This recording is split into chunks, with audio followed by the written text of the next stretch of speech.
Bonjour à tous. Alors voilà la première vidéo de l'année sur la première notion qui sont les nombres décimaux. Donc on va voir ce que c'est qu'un nombre décimal. Donc par exemple 456,729 c'est un nombre décimal. Alors pourquoi? Tout simplement parce qu'il s'écrit avec une virgule. Voilà. Ce qui est différent des nombres entiers qui eux n'ont pas de virgule. Et donc ce qui est important, c'est la place d'un chiffre dans le nombre indique ce qu'il représente.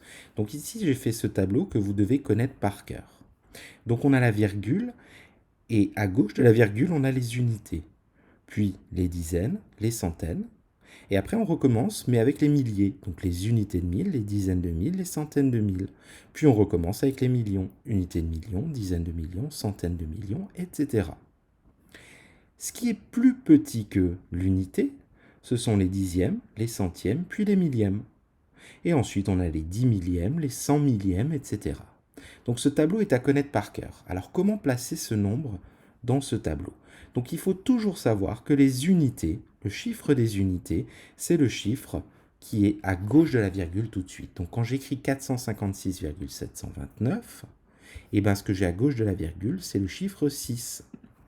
Donc je vais l'écrire, voilà 6. Et après, il me suffit d'écrire le nombre 456,729. Voilà. Alors tout ce qui est à gauche de la virgule, donc 456, c'est ce qu'on appelle la partie entière. Et tout ce qui est à droite de la virgule, c'est ce qu'on appelle la partie décimale. Voilà, donc je l'ai mis en rouge la partie entière, et 729 c'est la partie décimale. Donc je continue le cours. Par exemple, dans ce nombre, on cherche ce que représente le chiffre 2. Donc tout simplement, je vais regarder dans mon tableau. Ici, le chiffre 2, il est ici. Il est dans la case des centièmes. Donc ça veut dire que le chiffre 2, qui est donc le deuxième nombre après la virgule, c'est le chiffre des centièmes. 5, ici, c'est le deuxième chiffre à gauche de la virgule, c'est le chiffre des dizaines. Voilà. Après, on demande le chiffre des centaines. Donc le chiffre des centaines, je vais regarder dans centaines. Et j'ai 4. Donc le chiffre, c'est 4. Et là, il y a une petite différence, c'est qu'on cherche le nombre de dixièmes. C'est-à-dire combien il y a de dixièmes en tout. Donc les dixièmes, effectivement, on voit que c'est 7 le chiffre. Mais combien il y a de dixièmes, c'est-à-dire tous ces nombres-là?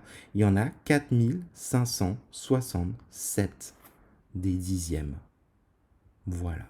Donc tout simplement, le nombre de dixièmes, c'est 4000, je mets un espace, 567. Et voilà.